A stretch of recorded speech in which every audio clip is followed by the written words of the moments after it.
ଠାକୁର ଅନୁକୂଳ ଚନ୍ଦ୍ରଙ୍କର ପୁଣ୍ୟ ଉତ୍କଳ ଆଗମନର 103ତମ ଶୁଭ ମହୋତ୍ସବ ଚଳିତ ମାସ 12 ତାରିଖ ରବିବାର ଅନୁଷ୍ଠିତ ହେବ। ଜାନୁଆରୀ 12 ତାରିଖରେ ତାଳବଣିଆଠାରେ ଏହାକୁ ଭବ୍ୟ ଭାବେ ଆୟୋଜନ କରିବାକୁ ଉତ୍କଳ ଆଗମନୀ ସ୍ମୃତି ଉତ୍ସବ କମିଟି ନିଷ୍ପତ୍ତି ନେଇଛି। ଏହାକୁ ଶୃଙ୍ଖଳିତ ଭାବେ ଆୟୋଜନ କରିବାକୁ ସ୍ମୃତି ଉତ୍ସବ କମିଟି ପକ୍ଷରୁ ବ୍ୟାପକ ବ୍ୟବସ୍ଥା କରାଯାଇଛି ବୋଲି ପ୍ରତି ଋତିକ ତଥା ଦେଓଘର ସତ୍ସଙ୍ଗର सह संपादक डॉक्टर विनायक महापात्र सूचना देछन्ति। ए संपर्क में आज पूर्वाह्न पुरी सत्संग ठाकुरबाड़ी परिसर में गणमाध्यम प्रतिनिधि मानकु नहीं एक बैठक अनुष्ठित होता।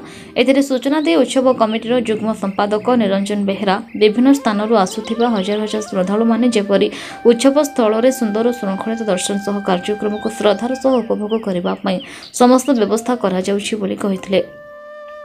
तीनोटी उत्सव मंडप में 12 तारिख दिन विविध कार्यक्रम अनुष्ठित हेबो। ब्रह्म मुहूर्ते वेद मांगलिकी और নহবत प्रत्युषे उषा कीर्तन कार्यक्रम आरंभ हेबो बोली कहिथिले। सकाळ 6:22 रु उषा विनती दर्शन प्रणाम और परे पुण्य उत्सव शुभ उद्घाटन करा जिवो। 8:30 रे श्री विग्रह शोभायात्रा संगीतांजलि और नृत्यगीत और सांस्कृतिक कार्यक्रम दिवा 11 घंटिकार प्रसाद सेवन सकाळ 8 घंटिकार दिवा 1 घंटिका पर्यंत विविध इष्ट प्रसंग आलोचना अपराह्न 2:30 घंटिकार चिकित्सक सम्मेलन 3:30 रे मातृ सम्मेलन संध्या 5:23 संध्या विनती प्रणाम ग्रंथपाठ 7 घंटिकार सत्संग सदालोचना कार्यक्रम अनुष्ठित हेबा।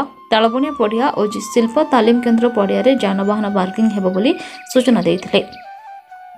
ଏହି ବୈଠକରେ ଅନ୍ୟମାନଙ୍କ ମଧ୍ୟରେ ଡକ୍ଟର ଋଷିକେଶ ସେନାପତି, ଡମ୍ବରୁଧର ଦାସ, ଡକ୍ଟର ନନ୍ଦକିଶୋର ପ୍ରଧାନ, ଅରୁଣ କୁମାର ସାହୁ, ସମୀର ରଞ୍ଜନ ବେହେରା, ନଟବର ଓଝା, ଜିଲ୍ଲା ସୂଚନା ଓ ଲୋକସମ୍ପର୍କ ଅଧିକାରୀ ପ୍ରମୁଖ ଯୋଗଦେଇ ବିବିଧ ସୂଚନା ପ୍ରଦାନ କରିଥିଲେ। ଆମେ ଉତ୍କଳ ଆଗମନୀ ସ୍ମୃତିକ ଉତ୍ସବ କମିଟି ଯେଉଁ ଅଛି ତାର ଆମେମାନେ ସବୁ ମେମ୍ବର ଏବଂ ଏହି ଉତ୍କଳ ଆଗମନୀ ସ୍ମୃତି ଉତ୍ସବ କମିଟି ଆମର ପ୍ରତିବର୍ଷ प्राय दीर्घ वर्ष धरी पुरी अनुष्ठित आसुच्छी। एथर श्री श्री ठाकुर अनुकूल चंद्रकर 103तम उत्कल आगमनी स्मृति महोत्सव पूर्व वर्ष भली एवर्ष से विभिन्न मांगलिक अनुष्ठान भितर यही आमर उत्सवटी उद्यापन हम। या भितर यहाँ हूँ आमर आगामी जानुआरी मास 12 तारीख जो द्वितीय रविवार अच्छी से दिन तालबणिया पड़िया आमर मुख्य उत्सवटी अनुष्ठित हो। ता सहित एठारे जहाँ आनुष्ठानिक भाव अन्य कार्यक्रम अच्छी ठाकुरबाड़ी पुरी से सकाल अति प्रत्युषर आरंभ हो।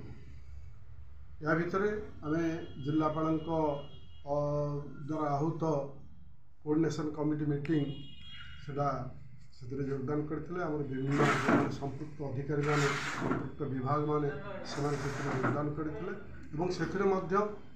आमर जिलापाल महोदय आमको अनुमति देते तालबणिया पड़िया उत्सव को परिपालन करने समस्त विभाग गुड़िक सक्रिय भाव सहयोग आम सहित करें। आशा करुँ अंततः एथर ये उत्सवटी खूब साड़म्बर परिपालित हो। पाखापाखि 20 ରୁ 30 ବା ताठू ऊर्ध्व आमर भक्त मान योगदान करेंगे। केवल भक्त नुहति तत्सहित जो माने भक्त अनुरागी श्रद्धालु से उत्सव योगदान करेंगे। आज्ञा आपंकर से दिन गोटे शोभा जाए रथ हो महाप्रभु शोभा जाए तो ये 25 ରୁ 30 हजार भक्त समागम हुए और तालबणिया पड़िया आपंकर रही खावा पर्यंत बहुत महाडंबर कार्यक्रम कराए कौन कौन सब रही प्रस्तुति से आमर जहाँ डिटेल्स प्रोग्राम अच्छी से विषय में आम डॉक्टर ऋषिकेश सेनापति जी आमर अच्छा उपसभापति से बाबद विशेष भाव आपण सूचना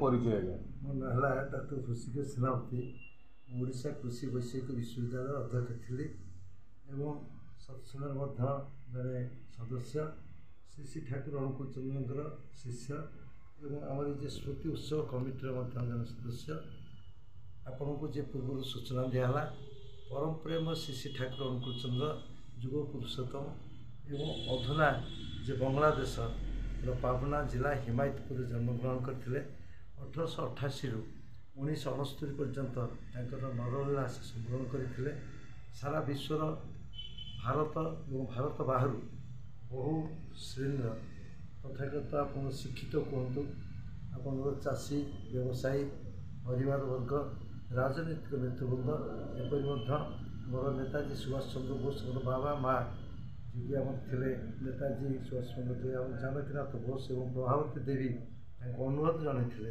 ସେ ତାଙ୍କର ମନ୍ତ୍ର ଶିଷ୍ୟ ଥିଲେ, ତାଙ୍କୁ ଅନୁରୋଧ ଜଣାଇ ପୁରୀକୁ ଆଣିଥିଲେ।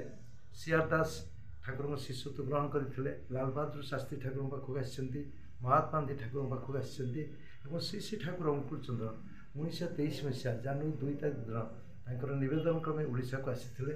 ପରବର୍ତ୍ତୀ ଠାରେ 1946 ମସିହାରେ ସେତେବେଳେ ଭାରତର ସ୍ୱାଧୀନତାର ପ୍ରାକ୍କାଳରେ ଠାକୁର ଆମର ଝାଡ଼ଖଣ୍ଡ ଜିଲ୍ଲା ଝାଡ଼ଖଣ୍ଡ ପ୍ରଦେଶର ଦେଓଘର ଯାଇକି ତାଙ୍କର ଆଶ୍ରମ ପ୍ରତିଷ୍ଠା କରିଛନ୍ତି। ପରମ ପ୍ରେମ ଶ୍ରୀ ଠାକୁର ଅନୁକୂଳ ଚନ୍ଦ୍ରଙ୍କର ନୀତି ଆଦର୍ଶ ହେଲା ଏକ ଜୀବନ ବର୍ଦ୍ଧନକାମୀ ଆଦର୍ଶ। ସମସ୍ତ ବିଗତ ପୁରୁଷୋତ୍ତମଙ୍କର ଧାରାକୁ, ତାଙ୍କର ନୀତିକୁ, ତାଙ୍କ ଆଦର୍ଶକୁ, ତାଙ୍କର ବିଧାନକୁ ପରିପୂର୍ଣ୍ଣ କରି ଯୁଗୋପଯୋଗୀ ବିଧାନ ଠାକୁର ଦେଇଛନ୍ତି। ମଣିଷ ବଞ୍ଚିବା ଏବଂ ବଢ଼ିବା ପାଇଁ ଯାହା ଯାହା ଦରକାର ଦୀକ୍ଷା, ଶିକ୍ଷା, ବିବାହ, ଆପଣ ଅର୍ଥନୀତି, ରାଜନୀତି, ଶିକ୍ଷାନୀତି, ସମାଜନୀତି ଏ ସମ୍ପର୍କରେ ସୁଚିନ୍ତିତ ବିଧାନ ଗୁଡ଼ିକ ଦେଇଛନ୍ତି। ତେଣୁ ଆବାଳ ବୃଦ୍ଧ ବନିତା, ଆଚାର୍ଯ୍ୟାନ ବ୍ରାହ୍ମଣ ଏବଂ ତଥାଗତ ଆପଣଙ୍କ ହିନ୍ଦୁ, ମୁସଲମାନ, ଜୈନ, ଖ୍ରୀଷ୍ଟାନ, ବୌଦ୍ଧ, ଶୈବ, ଶାକ୍ତ, ଗାଣପତ୍ୟ, ବୈଷ୍ଣବ ପ୍ରତ୍ୟେକ ଶ୍ରେଣୀର ବ୍ୟକ୍ତିଙ୍କୁ ସେ ଆହ୍ୱାନ ଜଣାଇଛନ୍ତି। ଏବଂ ସତ୍ସଙ୍ଗ ଏଭଳି ଏକ ପ୍ଲାଟଫର୍ମ ଯେଉଁଥିରେ ତଥାଗତ ସାମ୍ପ୍ରଦାୟିକ ଭେଦ ନାହିଁ, ପ୍ରତ୍ୟେକ ଶ୍ରେଣୀର ବ୍ୟକ୍ତି ଅଛନ୍ତି। ଏଇ ଯେଉଁ ଉତ୍ସବ ଅନୁଷ୍ଠାନର ମୁଖ୍ୟ ଉଦ୍ଦେଶ୍ୟ ହେଉଛି ଆଜି ସମାଜର ଯେଉଁ ମଙ୍ଗଳ ପାଇଁ ଆଜି ହୁଏତ ବହୁ ଭାବରେ ଜନହିତକର କାର୍ଯ୍ୟ ମଧ୍ୟ ସରକାରଙ୍କ ମାଧ୍ୟମରେ ବା ବେସରକାରୀ ମାଧ୍ୟମରେ ମଧ୍ୟ ଅନୁଷ୍ଠିତ ହୋଇ ଚାଲିଛି। ଶ୍ରୀ ଠାକୁର ଅନୁକୂଳ ଚନ୍ଦ୍ର ସେ ମଣିଷକୁ ଗଠନ କରିବା ପାଇଁ ଚେଷ୍ଟା କରିଥିଲେ। କାର୍ଯ୍ୟକ୍ରମ କରାଯାଉଛି ତ କ'ଣ କ'ଣ କାର୍ଯ୍ୟକ୍ରମ ସବୁ ଏହି ପୁରୀରେ ଯେଉଁ କାର୍ଯ୍ୟକ୍ରମ କରାହେଉଛି ଏହି ମଣିଷ ଭିତରେ ଚେତନା ଶକ୍ତି ଜାଗ୍ରତ କରିବା ପାଇଁ, ମଣିଷ ଭିତରେ ତଥାଗତ ଯେ ହୁଏତ ଜାଗତିକ ଦୁନିଆ ସହିତ ମଣିଷର ଜାଗତିକ ଉନ୍ନତି ସହିତ ଆଧ୍ୟାତ୍ମିକ ଚେତନାକୁ ସୃଷ୍ଟି କରିବା ପାଇଁ ଆମର ଯେ କାର୍ଯ୍ୟକ୍ରମ ଗୁଡ଼ିକ ରହିଛି ପ୍ରାତଃ ସମୟରୁ ବ୍ରାହ୍ମ ମୁହୂର୍ତ୍ତରୁ ଠାକୁରଙ୍କର ବିନତି ପ୍ରାର୍ଥନା, ଜପ, ଧ୍ୟାନ, ଗ୍ରନ୍ଥପାଠ, ପରବର୍ତ୍ତୀ ଅଧ୍ୟାୟରେ ଆପଣ ଯେ ସୂଚନା ଦେଉଥିଲେ ଶୋଭାଯାତ୍ରା କାର୍ଯ୍ୟକ୍ରମ ରହିଛି। ଶୋଭାଯାତ୍ରା ପରେ ଆମର ବିଭିନ୍ନ ପ୍ରକାର ମଧ୍ୟ କାର୍ଯ୍ୟକ୍ରମ ଭିତରେ ଯୁବ ଛାତ୍ର ସମ୍ମିଳନୀ ରହିଛି, ସାଧାରଣ ସଭା ରଖାଯାଇଛି ଏବଂ ମଣିଷକୁ ମଧ୍ୟ ଠାକୁରଙ୍କ ଦର୍ଶନ ସମ୍ପର୍କିତ ସୂଚନା ମଧ୍ୟ ଦିଆହେବ।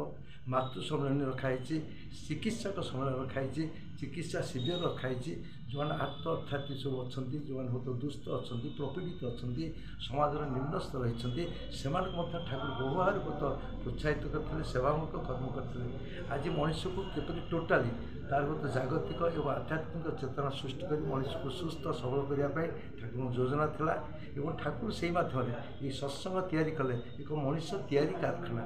ଏହି ଦିବସବ୍ୟାପୀ ଯେଉଁ କାର୍ଯ୍ୟଗୁଡ଼ିକ ରହିଛି ଠାକୁରଙ୍କ ଦର୍ଶନକୁ ସମାଜରେ ପ୍ରତିଷ୍ଠା କରିବା ପାଇଁ, ଦେଶରେ ସବୁଠି ପ୍ରଚାର ପ୍ରସାର କରିବା ପାଇଁ ଏକ ଜାତୀୟ ଉତ୍ସବ ଏବଂ ଏହି ଜାତୀୟ ଉତ୍ସବରେ କେବଳ ଓଡ଼ିଶାବାସୀ ନୁହନ୍ତି, ଓଡ଼ିଶାର ପ୍ରତିଟି ଜିଲ୍ଲା ସହିତ ଆପଣଙ୍କର ଭାରତବର୍ଷର ବହୁ ଦେଶରୁ ମଧ୍ୟ ଆସିଛନ୍ତି। ଏପରିକି ମଧ୍ୟ ଆଜିଠାରୁ ଆମେ ଲକ୍ଷ୍ୟ କରୁଛୁ ଆସାମର, ତ୍ରିପୁରା, ନାଗାଲାଣ୍ଡ, ମଣିପୁର ଏ ଅଞ୍ଚଳରୁ ମଧ୍ୟ ବହୁ ଭାବରେ ଲୋକମାନେ ଆସୁଛନ୍ତି ଯିଏକି ଠାକୁରଙ୍କ ଚେତନାରେ ଅନୁପ୍ରାଣିତ ହୋଇ ଆଜି ସେମାନେ ଆଜି ସାରା ଦେଶରେ ଆପଣ ଲକ୍ଷ୍ୟ କରନ୍ତୁ, ବହିର୍ଦେଶରେ ମଧ୍ୟ ଲକ୍ଷ୍ୟ କରନ୍ତୁ, ଧର୍ମ ସମ୍ପର୍କିତ, ଧର୍ମବାଦକୁ ସମ୍ପର୍କିତ ଏବଂ ଧର୍ମର ଚିନ୍ତାଧାରିକ ସମ୍ପର୍କିତ ତା ପ୍ରୟୋଗାତ୍ମକ ଦିଗକୁ ନେଇକି ପାରସ୍ପରିକ ଆଜି ନଷ୍ଟ ହୋଇଛି। ଆଜି ଶ୍ରୀ ଠାକୁର ଏକ ମିଳନ ଦେବତା ହିସାବରେ ପରସ୍ପର ଭିତରେ ସେହି ମିଳନ ଆଜି ଛନ୍ଦ ସୃଷ୍ଟି କରିଛନ୍ତି। ଆଜି ସେହି ସତ୍ସଙ୍ଗ ମାଧ୍ୟମରେ ପ୍ରତ୍ୟେକ ବ୍ୟକ୍ତିକୁ ଆଜି ସମାଜର ଯେଉଁ ନିମ୍ନ ସ୍ତର ଠାରୁ ଆରମ୍ଭ ଉଚ୍ଚ ସ୍ତର ପର୍ଯ୍ୟନ୍ତ ଠାକୁରଙ୍କ ଭେଦଭାବ ନଥିଲା। ଚୋର, ଡକାୟତ, ବଦମାସ, ତସ୍କର, ସମାଜର ଘୃଣିତ, ପତିତ, ଲାଞ୍ଛିତ, ପରିତ୍ୟକ୍ତ ବ୍ୟକ୍ତିକୁ ଠାକୁର ପରବର୍ତ୍ତୀ ଅଧ୍ୟାୟ ଦେଖାଇଛି ଦେବମାନରେ ପରିଣତ କରିଥିଲେ।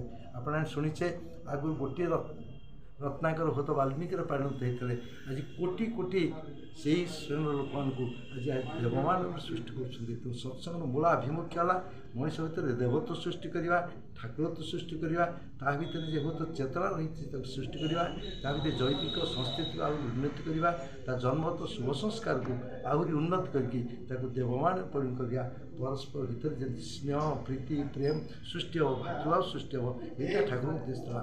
ଏବଂ ଶ୍ରୀ ଠାକୁରଙ୍କ ମୁଖ୍ୟତଃ ଦୁଇଟି କଥା କହିଲେ, ଗୋଟେ ହେଲା ପବିତ୍ର ମହାମନ୍ତ୍ର, ଯେଉଁ ମହାମନ୍ତ୍ର ମାଧ୍ୟମରେ ମଣିଷ ଆଧ୍ୟାତ୍ମିକ ଚେତନା ପାଇବ, ଆଉ ଥିଲା ପ୍ରେମ।